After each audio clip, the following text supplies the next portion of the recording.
The latter part of the 24th century saw the Federation through a number of major confrontations, including the Dominion War, Shinzon's coup of the Romulan Star Empire, and multiple engagements with the Borg. While these struggles had been overcome, the frequency at which these calamitous events had been happening caused many in the Starfleet Admiralty to be concerned that it was only a matter of time before something came along that they couldn't handle. So by 2380, it was decided that the next generation of Federation starships would need to be better prepared for threats like these.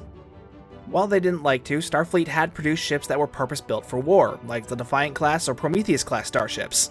While these had proven more than capable for their roles, they weren't well suited for tasks outside of their mission profiles. With all of the events of the past decade in mind, Starfleet wanted a new class of battlecruiser capable of engaging larger ships like the Klingon Negvar or the Jem'Hadar battleship, while also being able to fill much of the multi-mission role that most Federation cruisers were known for.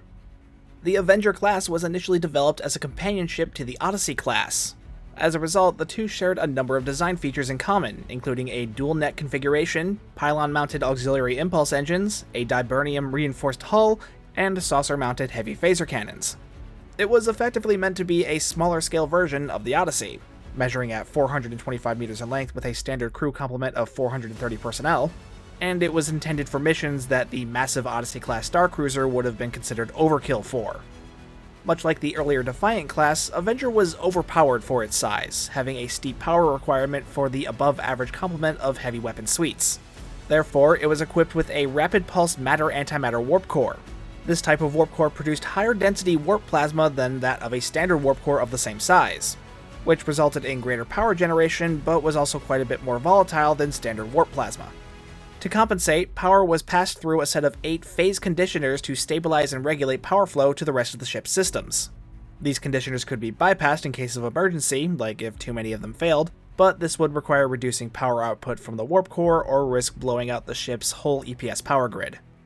Despite starting development at roughly the same time as each other, Avenger would not launch alongside Odyssey due to the Federation prioritizing preparations for the evacuation of Romulus, its development having been halted in order to focus on the construction of the Wallenberg-class transport ships for the evacuation fleet.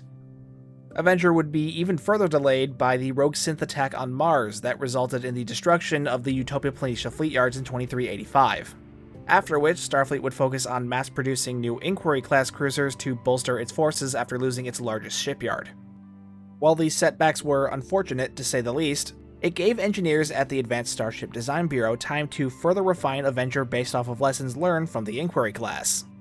Later additions included a Variable Auto-Targeting Armament, or VATA for short, which was a unique type of torpedo that was fired from large launchers near the Avenger's deflector dish. The VATA torpedo was designed to be a powerful ship-killer warhead, which meant it was larger and slower than a typical photon or quantum torpedo. To increase survivability of the projectiles, VATA torpedoes were equipped with onboard miniaturized targeting sensors and ECCM arrays.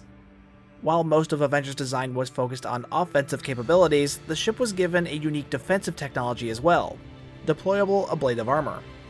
When the USS Voyager returned from the Delta Quadrant, word quickly spread around the Starfleet Corps of Engineers about the armor technology from the future that the ship was clad in. While the Department of Temporal Investigations never gave anyone a chance to study the future tech, it didn't stop plenty of engineers from trying to create a workable version of their own. One of the first examples of this would be deployed on the Avenger class. While it was nowhere near as powerful or sophisticated as the ablative armor generator Voyager had used, Avenger was capable of deploying its own ablative armor to better protect its warp nacelles, navigational deflector, and other vital portions of the ship. There was also one additional element added to Avenger's design that was also its most controversial: a Federation-built cloaking device. Because of the Treaty of Alderaan, the Federation had been forbidden from developing its own cloaking technology for roughly a century. But after the destruction of Romulus, there was no recognized government for the Romulan Star Empire, and thus the treaty was considered to be expired. This decision was questioned by several on the Federation Council concerned by the reaction of the Romulan Free State. While it was likely the successor government to the Romulan Star Empire would be able to do little to actually enforce the old Treaty of Alderaan if they so wished, they never commented on the issue either way. Though more on the Council were concerned with the tensions with the Klingon Empire that had been escalating in recent years and feared that this would only add fuel to that fire. In the end, the decision was approved, the majority of the Council deciding that the tactical value outweighed the potential political risks. However, the cloaking technology would be limited to the Avenger class for the time being. The Avenger-class was initially pitched to Starfleet Admiralty as being the Federation's first battlecruiser. However, this statement wasn't entirely accurate, as technically the Georgiou-class had already taken that role. Originally designed to be a D7 killer in the latter part of the 23rd century as a response to aggression from the Klingon Empire, the Georgiou was one of the first examples of a Federation-built battlecruiser, and the first to go into actual production. However, by the late 24th century, many in Starfleet had forgotten about this because after the Praxis explosion and the signing of the Khitomer Accords, Georgiou-class production was halted and all existing ships of the class were refitted to perimeter action cruisers and survey vessels, before being phased out entirely by the early 24th century. That said, the Block 1 Georgious had been specifically built as warships, whether the Federation liked to admit it or not, but lacked much of the multi-role capacity seen on most other Federation cruisers even after their post-Khitomer refits, which is why the class was retired long before its more versatile Excelsior-class counterpart. While this did set the Avenger-class apart from the Georgiou, it wouldn't stop Avenger from sharing a similar fate. USS Avenger, first of her class, would finally launch in 2386 and spend its early days tracking down Nausicaan pirates that had been raiding Federation's shipping lanes. While the class had been greenlit for full production, there were concerns about Avenger being over-engineered. The complex system of phase conditioners, the deployable armor, the Vada torpedoes, it all made what was meant to be a smaller-scale version of the Odyssey class much more difficult and costly to construct. The Avenger class would continue to stay in production for 5 years until the introduction of a new battlecruiser, the Gagarin class. Yard 39 was a Federation shipyard in the Tellar sector that had been abandoned when a baryonic eruption from the local star left the entire system inhospitable to organic life in 2256. The shipyard and starships that had been left behind were found well preserved when the lethal baryon radiation finally dissipated in 2388. Reclaiming this shipyard not only gave the Federation a chance to regain a good portion of its ship production capabilities after the destruction of the Utopia Planitia fleet yards, but also gave Federation ship designers a chance to study the abandoned vessels, as very few ships from that era had made it to the 24th century in such well-preserved condition. While the first several years of Yard 39's revival was spent mass-producing as many Inquiry-class ships as possible, they were eventually given time to develop contemporary variants to some of these old designs, one of which resulted in the Gagarin-class Battlecruiser. While not quite as well armed as Avenger, Gagarin had a higher top speed, a more durable hull, was easier and faster to construct, and was designed with more modularity in mind. For these reasons, after the Borg attack on Frontier Day in 2401, as Starfleet was considering how best to focus its reconstruction efforts for the fleet, production of the Avenger class was suspended in favor of prioritizing the new Gagarin class. All currently active Avenger class ships, however, would still remain in service. While Starfleet had favored the Gagarin class, Avenger would see new life further into the first decade of the 25th century. When the Klingon Empire, now led by Chancellor Jimpak, declared war on the Federation once again, Avenger-class ships that were still in service proved to be a valuable asset in battling the larger Vorcha and Negvar-class battlecruisers, their heavy forward weapons arrays giving them a strong edge in quickly eliminating enemy vessels instead of drawing them out into longer battles of endurance like most Federation cruisers would. Due to how effective they were in combat, Starfleet decided to commission new Avenger-class starships in 2406. This would be the first time in 5 years an Avenger-class ship had been constructed. Not only were new Avenger-class ships built during the Klingon War, but new variants of the class were developed as well. Engineers on the USS Banner found that lowering the profile on the ship's warp nacelles altered the warp field geometry enough to increase its top speed. However, this configuration resulted in the warp field being less stable, which reduced the amount of time the ship could safely maintain warp speed. The short-term speed increase was found to be useful for making the ship into an emergency response vessel, allowing them to quickly answer distress calls and respond to hostile threats quicker than most other ships in the fleet. Multiple Avenger-class ships would be constructed with the lower profile nacelles and would be part of Fast Response Task Force for the 3rd, 5th, and 10th Fleets. The Avenger had also caught the attention of several in Starfleet intelligence, not just for the ship's use of a cloaking device, but its ability to quickly neutralize enemy threats. And being a mid-sized cruiser also made it more ideal for long-term intelligence operations than the smaller ships that they had been using already, like the Defiant class.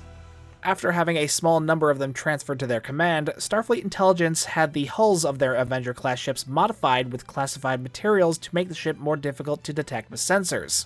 This also gave the ships a much darker appearance. This modification made to these Avengers would lead to further advancements in stealth materials that would be used on the later Kalian class. The construction of these new Avenger-class Battlecruisers would prove to be very beneficial in the coming years, because in 2410, the Federation would be plunged into the most devastating conflict it had ever seen, the Iconian War. Because of their impressive firepower, Avenger-class ships were often part of the first wave in most battles against the Iconian Heralds. This is when Avenger would truly make a name for itself, as the sight of waves of Avenger-class ships charging to soften up the Iconian dreadnoughts for the rest of the fleet became a regular sight throughout the war. While the Avenger-class had been an incredibly valuable asset in the devastating Iconian War, like so many others in the conflict, many of the existing ships of the class had been destroyed in battle. Upon the conclusion of the war, it was decided to once again end production of the Avenger-class. The Federation needed to focus on rebuilding its fleet, and the complexities of the Avenger systems didn't make it ideal for that level of mass production, once again putting ships like the Gagarin and Exeter class in favor. Additionally, after the unprecedented amount of cooperation between the various galactic powers during the war and the formation of the Khitomer Alliance, the Federation thought it best to try to return to its true mission statement of peaceful exploration and diplomacy. While the Avengers certainly have the capability of performing these types of missions as well, the Federation thought sending a warship out for first contact missions and diplomatic events sent the wrong message. The remaining Avenger-class ships would continue to remain in service, however. The whole point of the class to begin with was to make sure that the Federation was ready to face unexpected threats as they came, and they wanted to make sure that they'd be ready again, just in case. The ship that would become the Avenger-class was created by Corey Calloway as a submission to the Design the Next Enterprise competition held by Cryptic Studios and CBS for Star Trek Online. While Calloway's entry was not chosen to become the Enterprise F, as it was felt that his design wasn't well suited to be the successor to the Enterprise E, he was awarded second place.